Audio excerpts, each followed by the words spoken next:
Shalom, semangat pagi buat setiap jiwa-jiwa sahabat Immanuel Bless. Kiranya di hari yang baru ini segala kekayaan dan kelimpahan dalam Kristus Yesus memenuhi kita semua. Baik buat kesehatan kita, kesembuhan kita, kesejahteraan kita, keamanan kita, dan juga keberlimpahan kita.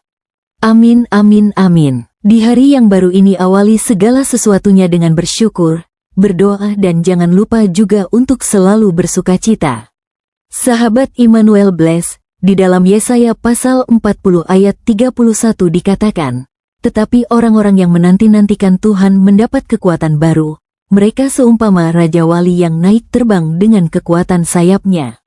Mereka berlari dan tidak menjadi lesu, mereka berjalan dan tidak menjadi lelah. Sahabat Immanuel Bless, Anthony Furman mendapat predikat sebagai orang terkuat di dunia sebanyak 2 kali, namun ia menceritakan kisahnya bagaimana ia mengalami kelemahan secara mental dan didiagnosa mengidap anxiety disorder. Anthony sempat mencari solusi dengan meminum alkohol, namun kemudian belajar untuk mengatasi kecemasannya dengan sikap yang membangun dirinya. Orang terkuat di dunia sekalipun bisa menjadi begitu lemah karena pikirannya yang mengganggu, yang membuat gelisah, dan membuatnya tidak berdaya.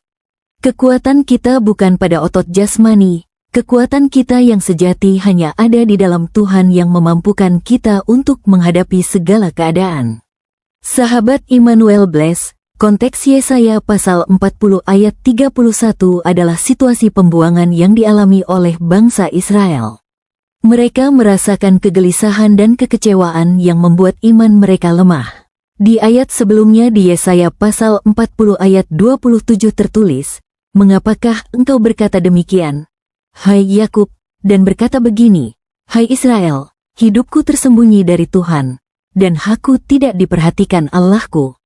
Mereka merasa bahwa Tuhan tidak memperhatikan dan tidak membela mereka.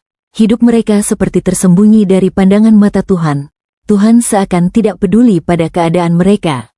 Namun, firman Tuhan datang memberikan kekuatan dan peneguhan melalui Nabi Yesaya, yang membangkitkan iman dan kesadaran bahwa Tuhan tidak pernah meninggalkan dan tidak melupakan umatnya.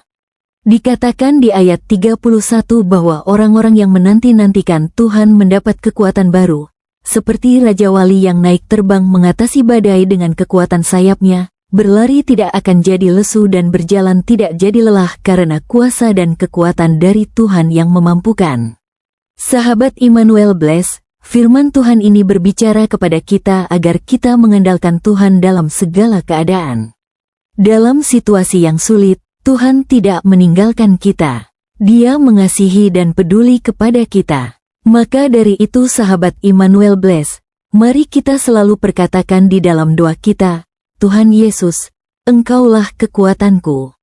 Aku mau bangun hari ini dengan bersandar pada kuasa-Mu yang menguatkanku. Amin. Kiranya renungan pagi ini memberkati sahabat Immanuel Bless dimanapun berada. Tuhan memberkati kita dan melindungi kita semua. Tuhan menyinari kita dengan wajah-Nya dan memberi kita kasih karunia. Tuhan menghadapkan wajah-Nya kepada kita dan memberi kita damai sejahtera. Darah Yesus dan Mazmur 91, dalam lindungan Allah, kiranya termaterai atas kita semua.